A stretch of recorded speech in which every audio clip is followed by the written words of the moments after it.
When you open any list of the poorest countries on the planet, the scene is always the same. The top changes, the middle changes, but at the bottom of the list, it's almost always just Africa.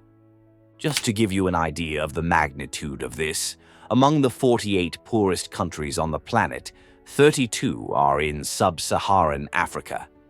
It's a number that is repeated so often that many people no longer find it strange. But there is one detail that doesn't fit with this idea of eternal poverty. The African continent is one of the richest places in the world in terms of natural resources. It has gold, diamonds, oil, gas, and rare minerals that drive heavy industry. On paper, Africa should be one of the great engines of the global economy. In practice, it is not. And then comes the question that won't go away. How can a place so rich underground be so poor above ground? What causes a continent full of potential to be stuck in a cycle that seems to never end? Today, Bello Mundo takes you to discover this reality steeped in tragedy, bloodshed, and little humanity. Number 1. The beginning. When we look at Africa today, it's easy to think that it has always been poor. But it wasn't. Before Europe got involved, there were strong kingdoms, trade routes, and functioning cities. Each region had its own logic, some more fragile, others very powerful. What dismantles this balance is not a lack of African capacity. It is the arrival of a model that was never designed to develop anything. It was designed to suck. This story begins with human trafficking. If we go back to the 15th century, Africa was a mosaic of kingdoms and city-states. The strongest were on the coast. The inland peoples were smaller and more vulnerable. This difference fueled a violent process. Weaker peoples were captured and taken to the coast, where they were sold. Then came colonization. And here, forget any romantic ideas long taught in European schools. The European powers were not there to create a strong country. They were there to draw maps and take everything of material value. Taking advantage of the Industrial Revolution, the European powers decided to transform Africa into a great source of raw materials. Now it wasn't just people who were being taken. It was everything. Land, ore, rubber, gold, wood. Roads were built, yes, but not to connect cities. They were to connect the mine to the ship. Ports were built, but not to integrate the country. They were to speed up the departure of what was of interest to Europe.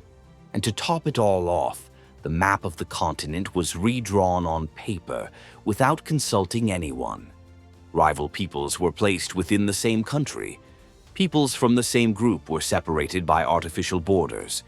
This is the perfect recipe for conflict, and the following decades proved this. The legacy of all this is heavy. Weak states, economies dependent on a single product, local elites trained to please those in charge from abroad, while the majority of the population remained far from power. And here comes the part that few people talk about.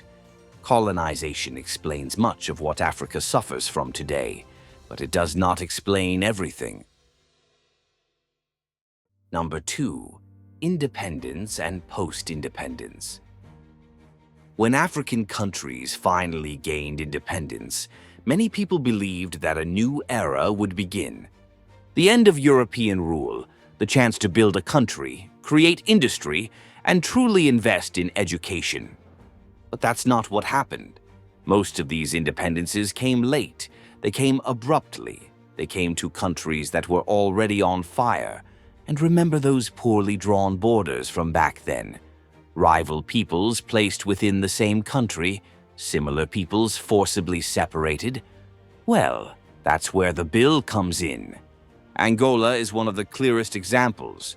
The country had barely celebrated the end of Portuguese rule and was already divided between 3 movements vying for control of the new state: the MPLA, UNITA, and FNLA. Each had the support of different powers. Each defended its own ethnic group. In the end, independence became the beginning of a civil war that lasted for decades. In Nigeria, the scenario was not much different. The country emerged from British colonization trying to balance three major groups: the Hausa in the north, the Igbo in the southeast, and the Yoruba in the west. Shortly after independence, coups began to break out, ethnic tensions increased, and the dispute over oil in the Niger Delta sparked one of the most traumatic wars in the country's history, the Biafran War. And there is another problem that few people mention. Many countries gained independence without having had time to train enough technical staff to run a large country. In many places, there were no doctors, engineers, public administrators, or teachers to train new teachers. Tanzania, for example, began its independent life with 16 graduates. Mozambique did not have a single local doctor. Guinea-Bissau had 14 graduates and an almost entirely illiterate population. When there is a lack of qualified people, the state becomes something else. It becomes a prize, a building full of important positions, but with little capacity to plan, execute, and supervise. And where there is a lack of capacity, there is an excess of coups, and we will talk about that later. Because governing becomes a dispute, not a project, and the country begins to go around in circles. Number 3. African socialism. Another factor that pushed much of Africa into the hole was the trap of so-called African socialism, and here it is worth explaining in simple terms.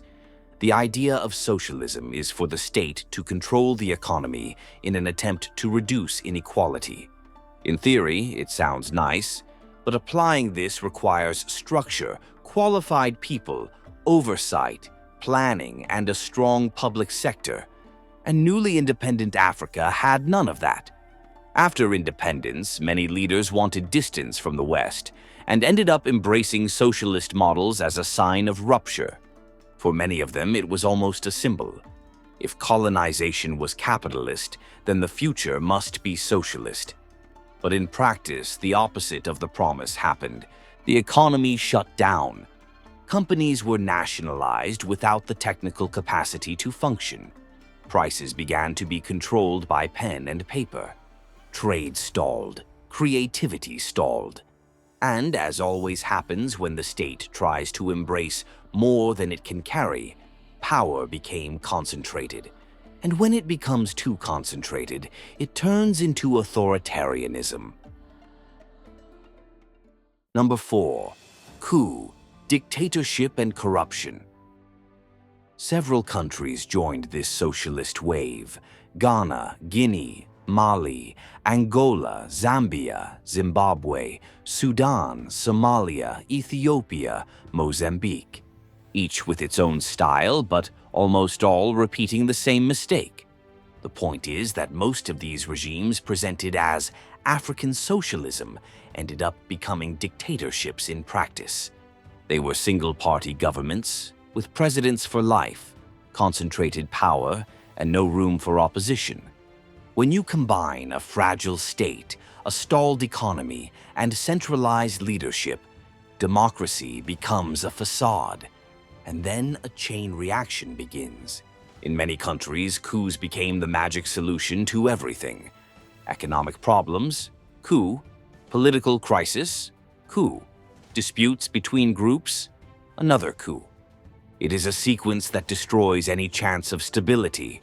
Each government that is overthrown is a country that needs to start from scratch. And no country can rebuild itself an infinite number of times. Meanwhile, social indicators were screaming.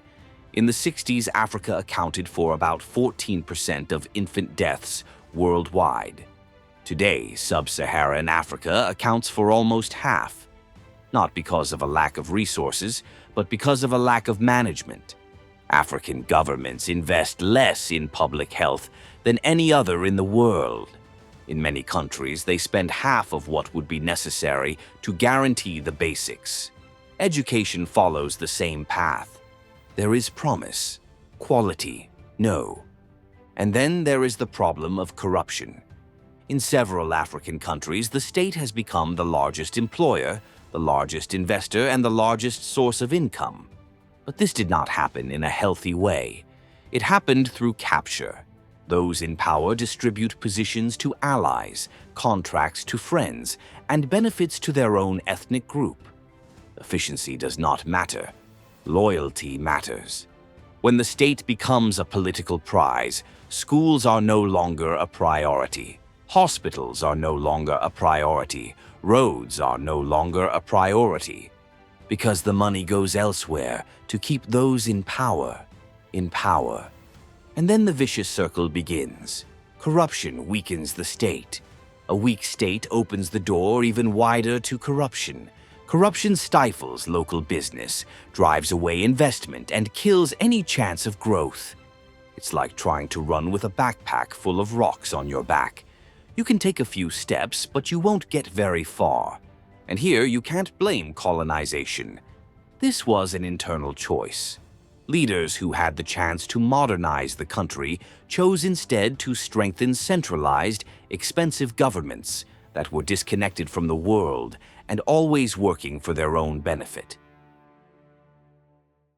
Number 5. Modern slavery. When we think of slavery in Africa, many people imagine something ancient, the 19th century slave ships. The problem is that it is not a thing of the past. The most recent estimates suggest that around 50 million people are living in some form of modern slavery in the world, and millions of them are on the African continent. It's not chains on their feet, but people trapped by debt, threats, and unjust laws, unable to say no. In West Africa, for example, there is a practice called vidomegon, where poor families hand over their children to rich families. In theory, it would be a better chance at life. In practice, it becomes forced labor. And there are even more extreme cases. Eritrea, in the Horn of Africa, functions as an open-air prison. There, military service does not last a year. It lasts decades. Young people are forced to work on construction sites, plantations, and in factories, without pay and with no end in sight. It is forced labor disguised as patriotism. Those who try to escape fall into dangerous routes and often end up being exploited in other countries. In Mauritania, the problem is even deeper. The country only officially abolished slavery in 1981, and even then it continues. There is a hereditary system where entire families are born and die in slavery, mainly among the Haratine people, serving Arab Berber families without pay and without rights. And the most well-known case in the modern world remains that of the cobalt mines in the Democratic Republic of Congo, where adults and children work in dangerous conditions while local authorities, militias, and companies turn a blind eye. In other words, while many blame only the colonial past, slavery today continues to exist under governments that should prevent it, and do not. But the reasons do not end there. Number 6. Geography. Now comes the reason that cannot be blamed on anyone, but which weighs as if it were everyone's fault. African geography creates challenges that are not as acute in almost any other place on the planet. The continent is home to 3 giant deserts, and the Sahara alone covers an area larger than most of Europe.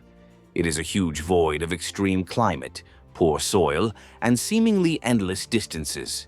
In regions like this, planting crops is difficult, raising livestock is expensive, and connecting cities requires time and money that few countries have. When it's not too much sand, it's water in complicated conditions. Africa has huge rivers, but almost all of them come with some obstacle. The Nile even allows navigation, but not from end to end. The Congo is deep and powerful, but has long stretches blocked by rapids. The Niger and Zambezi are also cut by waterfalls and areas of irregular flow. This means that the transport of goods depends on roads, and in many places, roads simply do not exist. While Europe, North America, and parts of Asia have rivers that function as natural highways, Africa faces a scenario where logistics always start from behind. The continent's coastline is vast and promising, but it deceives those who only look at the map. Deep natural harbors are rare, and countries without good ports pay dearly to import and export. This makes everything more expensive, from food to basic machinery to run industry. Nature also puts pressure on health. The heat and humidity of many regions create perfect conditions for mosquitoes. Malaria, yellow fever, dengue fever, chikungunya, and sleeping sickness are not occasional outbreaks, but part of everyday life. And this even affects animals. In areas where it would be natural to use horses or oxen to transport goods, many died from insect-borne diseases. The result? Less traction, less mobility, less internal trade. Now imagine all of this happening at once. Interrupted rivers, few good ports, poor soil, regions with irregular rainfall, such as the Sahel, where one year is fertile and the next is completely dry. Disease everywhere. It's like trying to build a building without a foundation. Even when the government wants to do something, it already starts off at a disadvantage. Number 7. The curse of resources.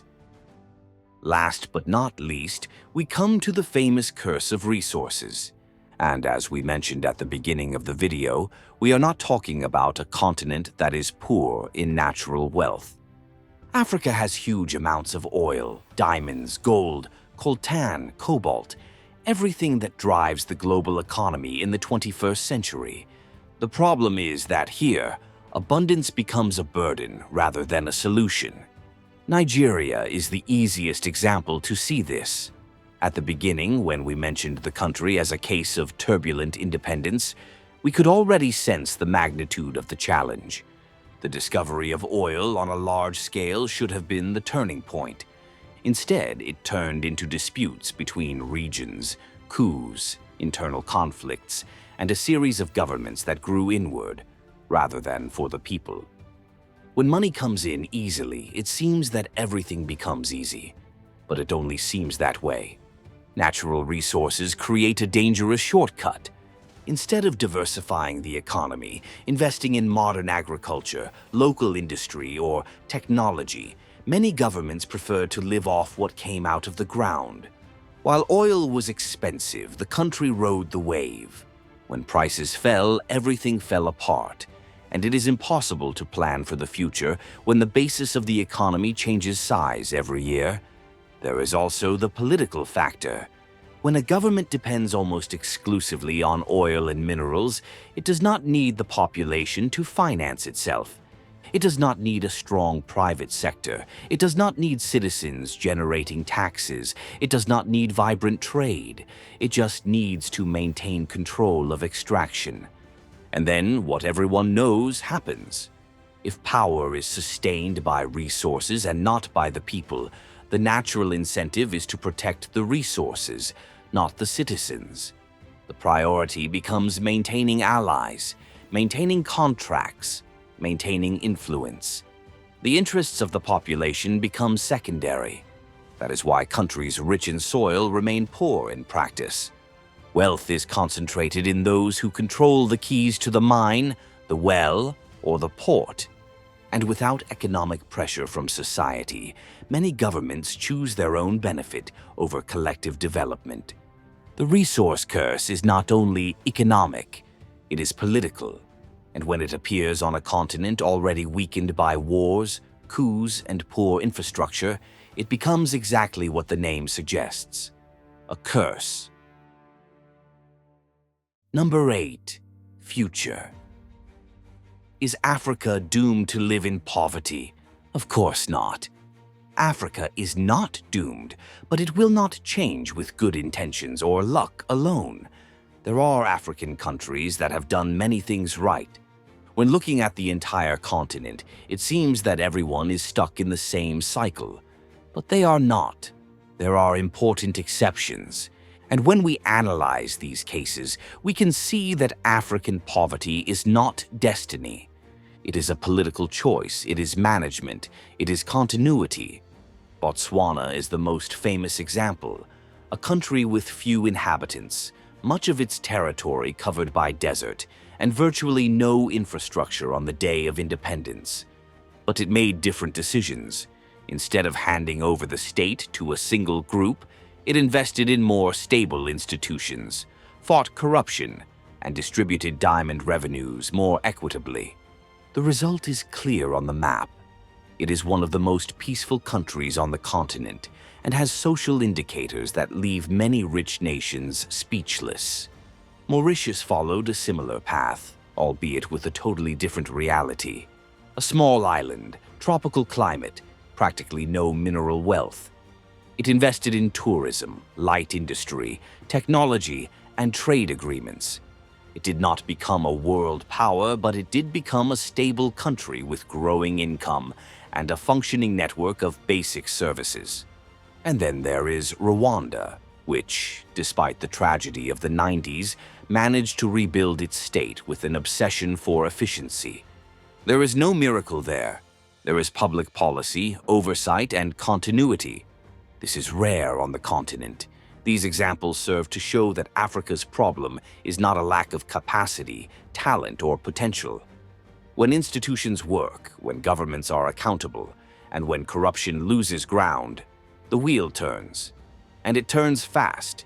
The problem of poverty in Africa is not just colonization or geography. It is a consequence of choices. And where choices have changed, the result has changed too.